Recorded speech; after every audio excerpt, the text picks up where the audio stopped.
Livro do Apocalipse, capítulo de número 21, do verso 1 ao verso 8.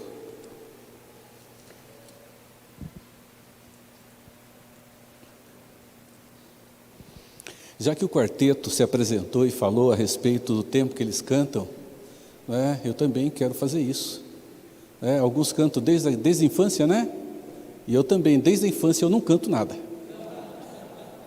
Eu posso fazer coro com o reverendo Herbert, dá um dueto bom, não é? Eu não canto e você também não canta. Dá uma dupla boa. Deus dá dons e aqueles que Ele dá dons não deve desperdiçar, não. E aqueles que têm essa facilidade, usem sempre esse dom para engrandecer o nome de Deus e para alegrar o coração da gente. Eu faço sempre isso. As Escrituras dizem assim, do verso 1 ao verso 8, do livro do Apocalipse: Vi novo céu e nova terra, pois o primeiro céu e a primeira terra passaram e o mar já não existe. Vi também a cidade santa, a nova Jerusalém, que descia do céu da parte de Deus, ataviada como noiva, adornada para o seu esposo. Então ouvi grande voz vinda do trono, dizendo: Eis o tabernáculo de Deus com os homens. Deus habitará com eles. Eles serão povos de Deus e Deus mesmo estará com eles. E lhes enxugará dos olhos toda lágrima, e a morte já não existirá. Já não existirá luto, nem pranto, nem dor, porque as primeiras coisas passaram. E aquele que está sentado no trono disse: Eis que faço novas todas as coisas. E acrescentou: Escreve, porque estas palavras são fiéis e verdadeiras. Disse-me ainda: Tudo está feito. Eu sou o Alfa e o Ômega, o princípio e o fim. Eu, a quem tem sede, darei de graça da fonte da água da vida. O vencedor herdará estas coisas, e eu lhe serei Deus, e ele me será filho. Quanto, porém, aos covardes, aos incrédulos, aos abomináveis, aos assassinos, aos impuros, aos feiticeiros, aos idólatras e a todos os mentirosos, a parte que lhes cabe será no lago que arde com fogo e enxofre, a saber, a segunda morte. Amém. Antes de falar um pouco a respeito do que a gente vai tratar hoje, deixe-me falar um pouco a respeito de uma confusão que temos vivido no nosso tempo. O nosso tempo, ele se apropriou dentro do meio religioso evangélico e também fora do meio evangélico, da palavra revelação. E revelação no nosso tempo se tornou muito mais uma expressão de adivinhação, uma expressão de conseguir enxergar alguma coisa que está para acontecer na vida de alguém, do que de fato o que as Escrituras afirmam e definem para nós como revelação bíblica ou revelação escriturística.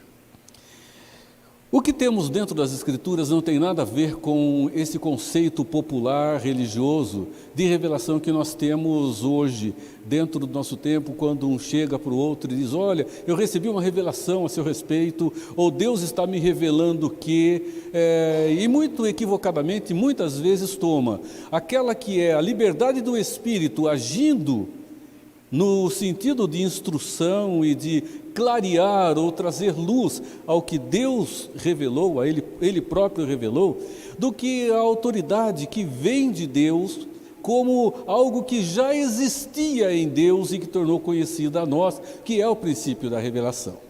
Então, quando nós tratamos de revelação, nós estamos nos referindo a algo que já existia em Deus, que estava oculta a nós, e que por um ato livre da vontade e do querer de Deus, se tornou conhecida de cada um de nós através dos meios que Deus aprove fazer com que, então, na instrumentalidade de cada um daqueles homens e mulheres, chegasse até nós. O que nós temos aqui dentro do livro do Apocalipse é algo bem distinto. João, por causa da pregação do Evangelho e de toda a relação de perseguição que estava já bem presente nesse tempo contra os cristãos, ele está exilado na ilha de Patmos. E ali, na ilha de Patmos, ele enxerga, ele vê de maneira muito clara aquilo que ele traz para nós como revelação, que nós chamamos de livro do Apocalipse, que significa revelação. Então observem que ele começa com a seguinte afirmação: eu vi. Meus irmãos, um dos aspectos da revelação de Deus, nesse sentido, quando nos referimos à revelação como algo trazido de Deus de maneira sobrenatural, em uma visão a alguém, é algo completamente diferente daquilo que nós pensamos ou idealizamos com relação àquilo que algumas pessoas hoje têm nos abordado. E ainda há não muito tempo uma pessoa me disse o seguinte: eu sonhei e eu vou procurar alguém para interpretar o meu sonho, né? Eu fico imaginando alguém comendo uma bela de uma feijoada à noite, aquela feijoadona pesada mesmo, né? Com 1,5 litro de Coca-Cola, e já cai na cama, né? E aí ele, à noite, ele vai ter um monte de pesadelo. Ele vai sonhar com coisa que ele nunca imaginou. Ele acorda de manhã, sai e diz: agora eu vou procurar alguém que interprete o meu sonho. Não é o máximo que ele vai conseguir, talvez seja, toma um Epocler aí, que isso pode ajudar, porque o seu negócio é uma feijoada pesada no estômago. E muita gente tem tomado sonho que tem à noite como revelação de Deus e tem feito muita bobagem e tem dito muita besteira por aí.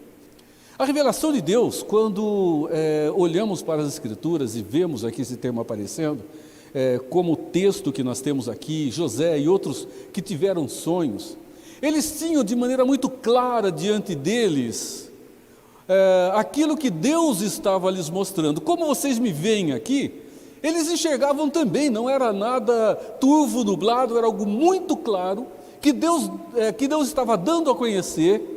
E nesse caso, era algo que ainda viria de acontecer, que ainda há de acontecer. Então João enxerga algo que ele tem que definir com palavras humanas. Tem que definir diante do conhecimento que ele tinha. E o que ele vê é fantástico aos seus olhos. Ele diz: eu vi novo céu e uma nova terra, pois o primeiro céu e a primeira terra passaram, e o mar já não existe. Ele vê claramente algo, e o que ele vê, ele registra, e o que ele registra, Deus preserva para a nossa edificação como povo de Deus. Há muitos anos, e aí tem muitos anos mesmo, logo depois do começo da minha vida com o Senhor, eu comecei a ler muita coisa. Um testemunha de Jeová, ele chegou e me disse o seguinte: eles chegam sempre abordando a gente com perguntas, né? Eles sempre chegam perguntando. E a pergunta dele foi a seguinte: você acredita que quando você morrer, você vai morar no céu? E você estará lá e morará lá? Eu, com toda a convicção do meu coração, disse: sim, tenho certeza. Ele argumentou, mas não conseguiu me convencer do contrário, porque eu tinha plena certeza de que quando eu morresse eu ia morar no céu e eternamente eu estaria lá, mesmo que esta ideia me incomodasse muito. Porque a ideia de céu era uma ideia mais ou menos assim que eu tinha na cabeça, e talvez você tenha algo parecido. A gente morre, vai para o céu, e lá no céu, né, a gente, como bons presbiterianos, né, presbiteriano gosta muito de coral, não gosta? Gosta demais de coral, né? E quando morre alguém do coral, sempre tem alguém que chega para a gente e diz: o coral do céu ficou mais bonito, né? Recebeu mais um tenor, recebeu mais um baixo, recebeu mais um soprano, recebeu mais uma contralto, né? O coral do céu está lindo, está maravilhoso, está aumentando. E essa ideia me incomodava muito, porque eu imaginava, né? Céu deve ser um lugar muito chato. Para mim, na minha cabeça, né? Eu queria me convencer do contrário, mas meu coração dizia outra coisa. Falei: é um lugar chato, porque eu vou morrer, eu vou para o céu e vou passar a eternidade inteira no céu fazendo o quê? Vestido de beca celestial, saltando de nuvem em nuvem e cantando. Quem sabe lá no céu eu consigo uma voz melhor, né? Dá até para fazer parte de algum quarteto. Quem sabe isso aconteça, já que todo mundo vai ser cantor no céu. Porque vão passar a eternidade louvando a Deus. Então, se vão passar a eternidade louvando a Deus, Deus vai ter que fazer alguma coisa da minha voz, vou ter que aprender a cantar. Vai ter que ser bonito o negócio, porque não pode ser feio, né? Agora imagina a eternidade inteira pulando de nuvem em nuvem, com uma beca celestial cantando. Imaginar, o céu vai ser muito chato. E sabe que essa ideia eu descobri que não é uma ideia tão distante do pensamento da maioria das pessoas.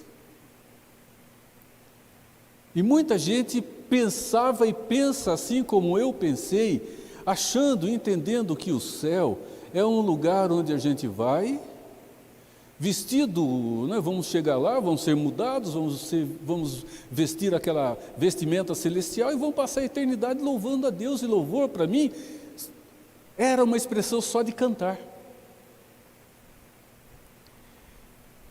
E à medida que eu fui caminhando na minha vida com Deus, que eu fui estudando, à medida que eu fui tomando conhecimento das Escrituras, eu cheguei à conclusão que os testemunhos de Jó estavam certos. Porque ele me disse, não, nós não vamos ficar lá, nós vamos de fato morar aqui na terra. Isso para mim é um absurdo. E meus irmãos, quando a gente olha para as Escrituras, a gente entende que o céu, que onde os nossos queridos que partiram estão, de fato é um lugar, de fato é um lugar onde pessoas estão, e é um lugar temporário.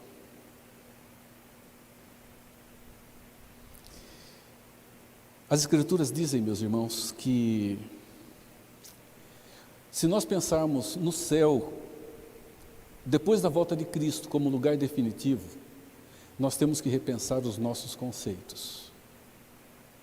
Porque quando falamos em céu, lugar definitivo, nós olhamos para as Escrituras e nós vemos que elas nos afirmam que esse lugar que hoje estão aqueles nossos queridos que partiram, ele não é um local definitivo ainda, porque o local definitivo ainda está sendo trabalhado, ainda está sendo preparado e ainda tem algo a acontecer até que se torne a morada definitiva de todos aqueles que agora viveram com o Senhor. Uma primeira coisa que eu quero dizer a vocês é que o céu hoje, o lugar onde as almas ou o espírito, tomem como sinônimo, tá? A alma ou o espírito daqueles partidos estão, primeiro, não é um lugar etéreo, não é um lugar que está longe de ser algo real, mas é um lugar real, físico, e que existem pessoas em carne e osso presente, além daquelas almas que estão lá. Se vocês abrirem a Bíblia de vocês, Eclesiastes 12:7, a gente usa muito em velório, né, pastor? Né? E o corpo volte à terra como era, e o espírito volte a Deus que o teu. Ali fala da morte, e vocês vão olhar o texto todo, ele está falando, se referindo a isso. E mostra que é o momento que a morte se instala, e a morte é a separação da parte física e da parte não física, e a parte não física volta a Deus, que o deu, independente de ser crente ou não, e todos vão à presença de Deus, e já vão inicialmente viver aquilo que vai ser a sua situação definitiva, posterior à volta de Cristo, o julgamento e a instalação final de cada um. E meus irmãos, é um lugar físico, porque o céu tem uma localização, não sabemos onde é. Primeiro, algo também que me incomodava. Eu aprendi na escola, talvez você tenha aprendido assim também, que o universo ele é infinito, não é? Quem aprendeu assim? Eu aprendi assim, que o universo é infinito. Opa, ainda bem, tem dois aqui que me salvaram. Né? Eu aprendi que o universo era infinito. Infinito significa que o universo vai e continua indo. É como diz uma periódica, né? Por mais que você vá, você não chega no fim dela nunca. Essa era a ideia, esse era o conceito. Até que eu descobri que infinitude é característica exclusiva do Deus Todo-Poderoso, e toda a sua criação tem limite, e toda a sua criação ela é finita, ela tem um limite, o universo tem um limite também, e dentro desse limite do universo, há um lugar que não dá para imaginar onde seja, que Jesus está preparando um lugar para nós, que é um lugar real, é um lugar físico e tem gente viva lá dentro. Ou não tem? Para onde foi Enoque quando morreu? Quando morreu? Enoque não morreu, né? Perdoe. Quando foi trasladado? Subiu na carruagem de fogo. E Elias, que não passou pela morte? Para onde esses homens foram? Será que eles estão vagando por aí no universo paralelo, né? Agora falar em multiverso, né? A palavra de ordem agora na ficção é multiverso, né? Está lá no multiverso, no universo paralelo. Esqueçam isso, que isso é bobagem da ficção. Eles foram à presença de Deus, eles estão lá fisicamente. E o terceiro que está lá fisicamente é aquele que morreu por nós, que ressuscitou por nós, que teve o seu corpo glorificado e que foi preparar um lugar que é o próprio Senhor Jesus, que não é nem um Gasparzinho que subiu para o céu com o corpo etéreo e que está lá esperando o momento para ter corpo novamente. Jesus, ele está em corpo, e quando ele voltar, volta em corpo da mesma maneira como foi, com as marcas das suas mãos. Se alguém tiver coragem de fazer o que Tomé não teve, vai encontrar as marcas nas mãos de Jesus. Então, vamos lembrar que quando nós falamos em céu, falamos em um lugar concreto,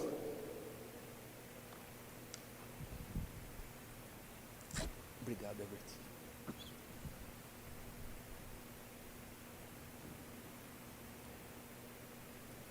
Concreto, real e temporário.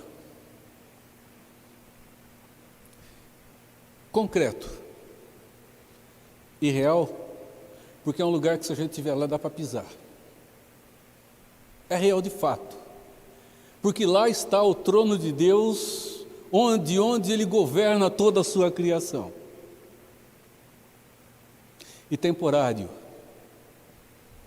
porque aquele céu, segundo as Escrituras Sagradas, ele sofrerá transformação, assim como a terra, para ser o local da morada final de todos os filhos de Deus. Irmãos, uma definição aqui de um teólogo, Wayne Grudem, que diz o seguinte, ele traz a seguinte definição do céu. Céu é um lugar em que Deus torna conhecida da forma mais completa a sua presença para abençoar. Irmãos, céu e inferno hoje, no conceito de muito, é mais uma situação mental ou um estado de espírito. Para muitos têm dito que o céu e o inferno acontecem aqui. Aqui é o céu, aqui é o inferno, aqui se faz, aqui se paga, não é isso o entendimento de alguns? Aqui se faz, aqui se paga. O bem que você faz aqui, você recebe aqui, o mal que você faz aqui, você recebe aqui, e fim de conversa, e muitos têm associado isso ao universalismo da salvação, e diz no final das contas, tudo vai dar certo, todo mundo vai para o céu, todo mundo vai ser salvo, e tudo vai ser tranquilo. As Escrituras dizem o seguinte, que tem um grupo aqui que vai para o lago de fogo e enxofre, a segunda morte é o inferno. Vai queimar no inferno, sim. O inferno também é real, tanto quanto o céu é real, e na realidade do novo céu e a nova terra haverá o estabelecimento de valores novos, e não apenas isso. A realidade do inferno, que eu vou ousar dizer uma heresia aqui, viu, pastor? Que o inferno ainda não está inaugurado. Opa, uma heresia, né? Bem, Satanás está por aqui ainda? O que você acha? Satanás está rodeando por aqui? Está fazendo bagunça ainda aí? Tá, né? Está o capetão e os capetinhas, tudo por aí, né? Tudo passeando por aí. O inferno, segundo as Escrituras, foi preparado para quem?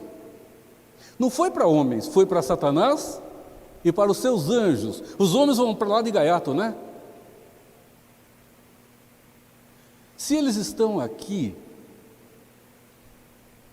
Bem, o inferno ele já existe? Sim, vamos crer que sim. Mas, meus irmãos, não houve julgamento. Satanás com seus anjos ainda não foram lançados lá. Quem é que está no inferno? Se o inferno é para Satanás, para os demônios e para aqueles que não estão em Cristo Jesus, que o rejeitaram de maneira livre, de maneira espontânea e que terão essa maravilhosa companhia, né? A companhia dos ímpios vai ser o capeta e a capetada toda no inferno, né? Companhia terrível, né? Então eu estou dizendo, o inferno não foi inaugurado ainda. Mesmo que o sofrimento do inferno já seja vivido dentro de um local que existe, dentro de uma situação que existe, assim como também há o gozo da presença de Deus, assim como há também o desfrutar daquilo que vai ser definitivo quando Jesus voltar. Deixa eu mexer um pouquinho com a cabeça de vocês, depois vocês conversam com o reverendo Herbert, tá bom? Isso é para você aqui, o abacaxi. Quem acredita que Deus está em todo lugar? Levanta a mão. Você não acredita, pastor? Ah, tá bom. Tá bom. Deus está em todo lugar. Há algum lugar que Deus não esteja? Não? Então Deus está no inferno, né? Não? Mas se Deus está no inferno, então Ele não é onipresente.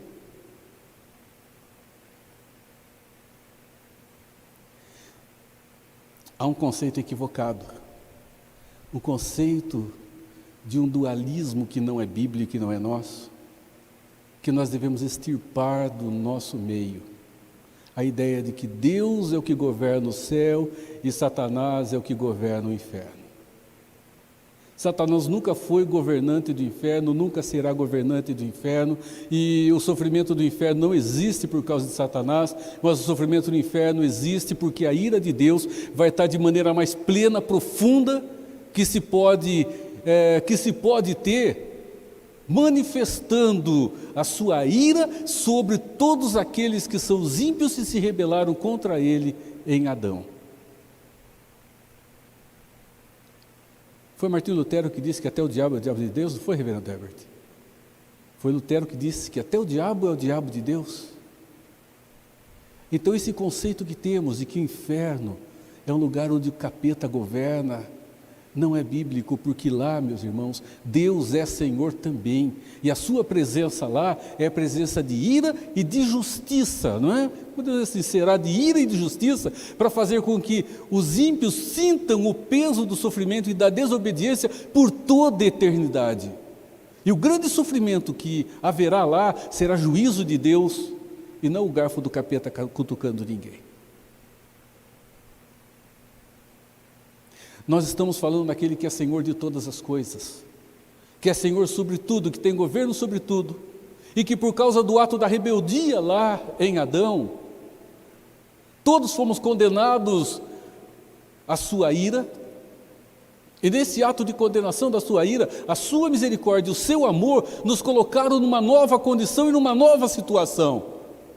A nossa dívida foi paga por Cristo Jesus, o que o quarteto cantou de maneira muito abundante aqui agora. Porque se Jesus não tivesse pago a nossa dívida, nós estaríamos debaixo da sua ira, e podem ter certeza que não há nada pior do que a manifestação da ira de Deus sobre qualquer um, sobre qualquer situação. Meus irmãos, João diz o seguinte: eu vi um novo céu e uma nova terra, pois o primeiro céu e a primeira terra se passaram. Vamos olhar alguns textos das Escrituras.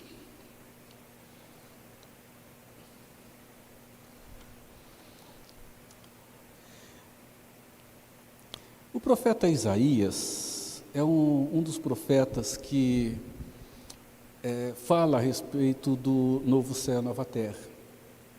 Temos aqui alguns textos. Paulo, no capítulo 8 de Romanos, também fala a respeito. E 2 Pedro, no capítulo 3, nós também temos essa mesma situação e essa mesma realidade. Por favor, um dos irmãos abre no capítulo 3, verso 10 para nós e faça a leitura para nós, por favor. Uma leitura bem alta. Segunda carta de Pedro, capítulo 3, verso 10.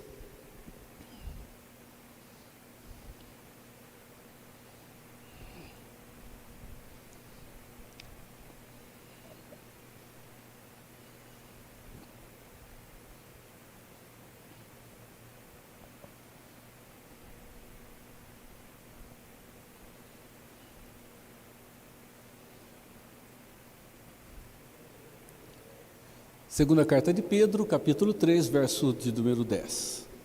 E um outro irmão abre em Hebreus 1, versos 11 e 12 para nós.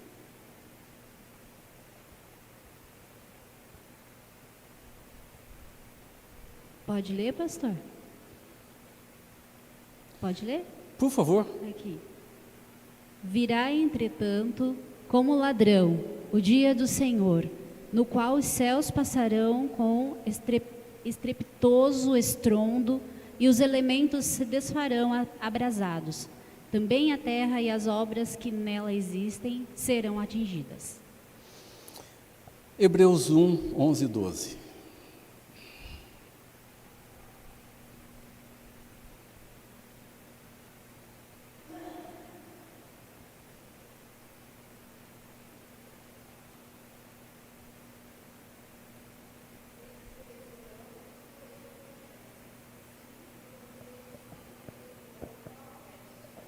Também qual manto os enrolarás, e como vestes serão igualmente mudados. Tu, porém, és o mesmo, e os teus anos jamais terão fim.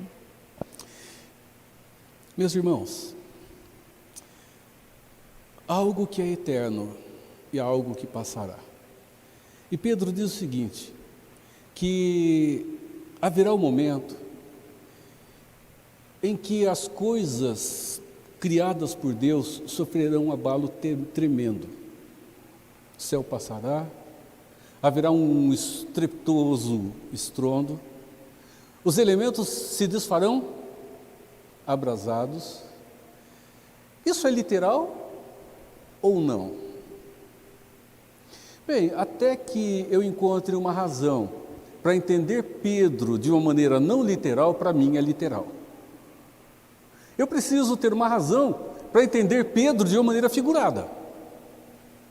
Eu preciso ter uma razão para isso. Mas não entender de uma maneira figurada porque eu quero encontrar aqui algo que me convença mais. Olhem para Isaías, depois olhem para Paulo, olhem para Pedro. E vocês vão observar que as Escrituras nos afirmam que toda a criação de Deus, ela vai sofrer sim um abalo tremendo, vai sofrer sim uma mudança terrível. E essa mudança, para muitos, tem sido entendida como Deus vai destruir tudo que existe aqui e vai fazer tudo de novo. Essa palavra novo céu e nova terra aqui, voltando um pouquinho para a época do seminário, reverendo Herbert, né? Kairós e Kainós, né? Novo e novo. Um significa novo como algo criado agora, que não existia e passa a existir. A outra significa novo, melhorado em qualidade. Algo que já existe, transformado e melhorado. Meus irmãos, a palavra usada aqui por João, fala de uma coisa que já existe, que não vai ser aniquilada, destruída completamente, mas que vai ser melhorada, transformada, o que me dá a entender que aquilo que sofreu a maldição de Deus, quando da queda do homem, vai voltar à plenitude da sua funcionalidade e a sua qualidade será restaurada ao que era originalmente, quando Deus então criou todas as coisas, muito boa, e não havia lançado maldição sobre absolutamente nada. Dá uma olhadinha em Apocalipse 22, verso de número 3. Vamos lembrar o seguinte, que aqui nós estamos falando da Nova Jerusalém. Quando falamos em Nova Jerusalém, estamos falando no momento em que Jesus volta, a Nova Jerusalém, a nova terra será restaurada, e ali dentro então estarão alocados todos aqueles que viveram com o Senhor, que ressuscitaram no Senhor e que agora estão vivendo com o Senhor o gozo do que foi a expressão da sua fé aqui. Olha o começo do verso 3 de Apocalipse 22. A primeira parte diz: nela não haverá qualquer maldição. Onde nós encontramos maldição nas Escrituras? Que agora será tirada naquele lugar que vai ser a nossa morada definitiva. Faça um paralelo entre a nova criação e a velha criação. Lembram-se que logo depois que Adão comeu do fruto, interessante, vocês já observaram que Eva comeu do fruto e não aconteceu nada? Vocês observaram na leitura que vocês fazem sempre de Gênesis? Satanás, né, ali na serpente, oferece aquele fruto a Eva, não é? De fato ele queria chegar em Adão. Ele não estava nem um pouco preocupado com Eva. Mas se ele chega na Adão, né, é evidente, ele ia bater de frente com Adão e Adão dizer, ó, fora. Mas ele chega então a Adão através de quem? Sabe qual a melhor maneira de convencer alguém a fazer alguma coisa para você? Convença a esposa dele. Convença a esposa dele que ela vai ter grande chance de convencer o seu esposo a fazer aquilo que você acha que quer. Não foi o que aconteceu? Ele convence a Eva chega para Adão, né? Chega e falou, bem, olha aqui, olha que bonita, que gostosa, olha, né? Ó, eu comi, olha, dá uma mordidona, olha, é gostoso, ó, vai comendo de novo, não aconteceu nada. E Adão cai na conversa da mulher, come, e aí a coisa desanda, né? Eva já tinha pecado, quando ela come, ela peca. Mas observe que, quando Adão come, o pacto estabelecido é quebrado e a morte se instala. E quando a morte se instala, as coisas já começam a mudar. Primeiro, um olha para o outro e fala, ô Eva, você está pelada, Eva. Eva fala, você também, Adão. Eles descobrem que estavam sem roupa. Até aquela hora, um olhava para o outro e não descobriram isso, né? Estava com o tampão no olho? Claro que não. Mas o pecado, a sensualidade começou a entrar em suas vidas de uma maneira como não deveria acontecer. Eles chegam diante de Deus, um já joga a culpa no outro, a família se desorganiza. E nesse desorganizar da família, nós vemos Deus então cumprindo a sua sentença. A sentença, né, que já havia dado lá atrás, quando disse, a partir do momento que dela comer, certamente morrerão. Primeiro, ele chega para Eva e diz o seguinte para Eva, né? Em meio a dores, estará a tua gestação. Então, a mulher passou a ter os seus bebês em meio a desconforto, a dor. Eu imagino, sabe aquelas coisas que vocês que são mães sentem quando ficam grávidas? Enjoo, sabe? Desconforto, aquelas coisas assim. Pois é, não era para ter nada disso. As dores do parto aumentadas, acredito que também não. Depois ele diz ao homem, você vai cansar mais do que deve para tirar o sustento. Amaldiçoou o homem. Depois ele amaldiçoou a terra. Romanos 8 diz isso, né? Que a criação geme aguardando a redenção. Ele diz, ó, vai ter pedra, vai ter espinho, vai ter erva daninha, vai ter tudo isso. A terra vai agora se tornar agressora do homem, vai dificultar a vida do homem. E a morte. Então, quando diz que não vai haver mais maldição, significa que tudo vai ser renovado e toda a maldição que Deus lançou sobre a criação, sobre o homem, sobre a mulher, tudo vai ser tirado. Não vai existir mais. E nós, meus irmãos, observamos que esse novo céu, essa nova terra, ela será refeita. Será refeita e será refeita para a bênção de todos aqueles que estão no Senhor. Deixa eu só tomar mais um aspectozinho aqui. E depois a gente caminha para terminar. O verso 4, ele nos diz o seguinte: Ele lhes enxugará dos olhos toda lágrima, e a morte já não existirá. Já não haverá luto, nem pranto, nem dor, porque as primeiras coisas passaram. Esta é a realidade do novo céu e a nova terra. O céu que temos hoje, as Escrituras dizem que virá. A nova Jerusalém que desce dos céus. E essa nova Jerusalém aqui pode ter dois sentidos.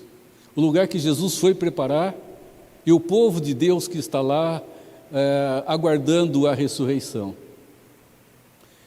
Uns afirmam que é uma coisa, outros afirmam que é outra. Eu já vou juntar aqui, fazer um bem bolado, eu acredito que serão as duas coisas.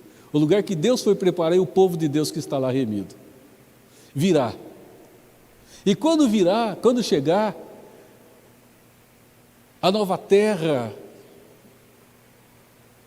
estará preparada e estará pronta. E a palavra de Deus diz que Deus vai habitar conosco, não é isso? Tabernacular conosco. Então o trono de Deus vai estar aqui. Então, meus irmãos, o novo céu e a nova terra farão parte de uma unidade.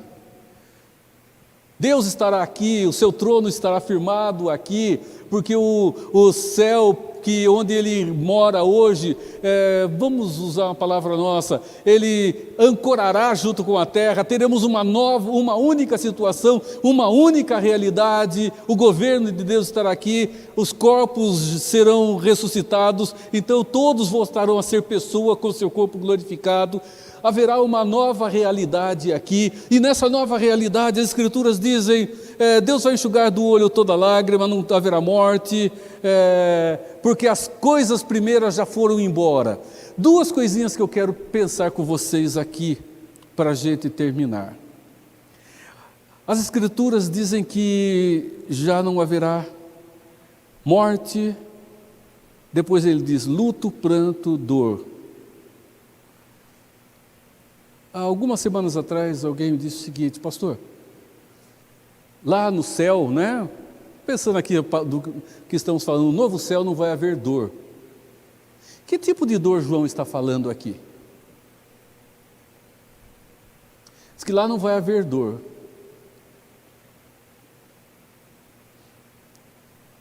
E lá não vai haver mais choro, não é isso? Como que a gente entende então o começo do verso 4, se está falando a nova Jerusalém e diz que Deus vai enxugar lágrima? É lágrima de alegria? Ou não? Porque versículo 4 já está falando, João está vendo a nova Jerusalém instalada e o povo dentro dela. E diz que lá com o povo dentro dela, Deus vai enxugar lágrimas. Bem, normalmente quando alguém enxuga lágrima de tristeza, não é isso? Que lágrimas serão essas que Deus estará enxugando dos olhos dos santos que estão renovados, dos olhos dos santos que estão já glorificados, dos olhos dos santos instalados na sua nova morada? Gente, é muita especulação. Será que dá para entender que haverá choro santo? Deixa eu pegar aqui umas ideias. Uma delas, quem usa, é o reverendo Heber Carlos de Campos. Ele fala, da minha cabeça isso. Imagina o seguinte, aqui você teve toda a oportunidade de desenvolver o seu dom de maneira perfeita. Você teve toda a oportunidade para servir a Deus como deveria. Você teve toda a oportunidade para cuidar da sua família. Você teve toda a oportunidade para desenvolver o seu dom dentro da comunidade da fé. Você teve toda a oportunidade dada por Ele, toda a ferramenta para ser verdadeira luz e verdadeiro sal, e você não fez isso. Agora você chega face a face diante do Deus Todo-Poderoso, como aconteceu com Isaías, que chega diante da santidade de Deus e treme. E vamos lembrar que vai acontecer isso conosco, vamos chegar face a face ao Senhor, diz que nós vamos ver a Deus, eu não sei como isso vai acontecer, se vai ser uma teofania, se não vai ser uma teofania, não sei, mas vamos estar face a face com o nosso Criador. E naquele momento, com toda a santidade absoluta e plena de Deus, olhando para a nossa vida, uma coisa que é importante, né? Diz que lá nós não vamos ter memória, né? Alguns têm dito isso, olhando para Isaías, nós vamos ser desmemoriados lá, né? Não vamos lembrar das coisas passadas, eu não vejo sentido nisso. Vocês já imaginaram, né? Imagina, pastor, a gente chega no céu, no novo céu, nova terra. Chegamos lá, né? Definitivamente. A gente olha para Jesus, a gente pergunta assim, quem é você? Você é quem? Quem mesmo? Gente, que sentido há em todo o processo da redenção de Deus, se Deus vai passar um borrachão na nossa memória, vai formatar o nosso HD e nós não vamos lembrar de nada? Qual valor vamos dar para a redenção de Deus? Pelo sacrifício dele feito por nós, por todo aquele ato maior de amor, se nós nos lembrarmos disso? Então, para mim, a gente vai lembrar de tudo, sim. Se nós vamos lembrar de tudo, você já imaginou aquela horinha que você chega e fala, Senhor, puxa, como eu pisei na bola. Eu acho que aí cabe, sim, lágrimas rolando no rosto, por não termos vivido a vida com Deus como deveria ter sido vivida.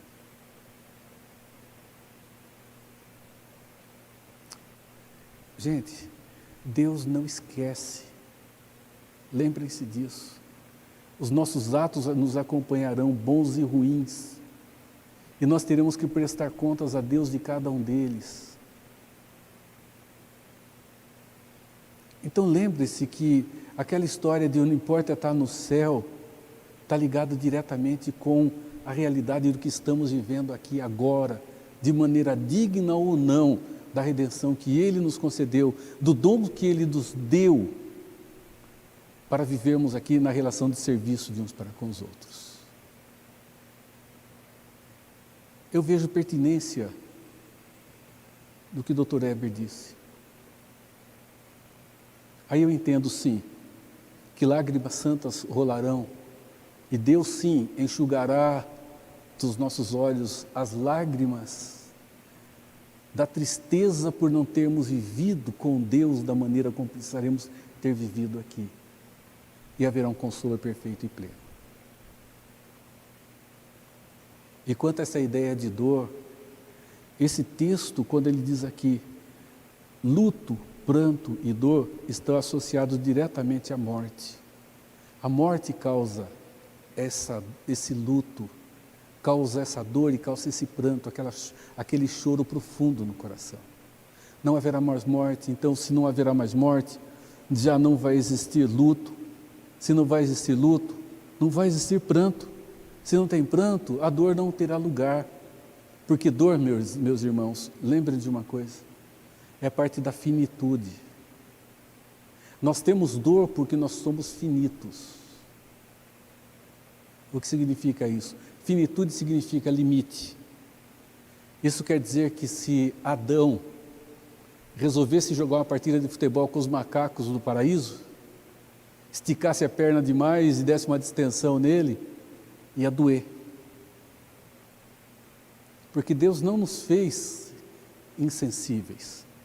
E nós não seremos pessoas sem sensibilidade quando o nosso corpo for glorificado. Seremos gente. Significa que haverá dor, sim.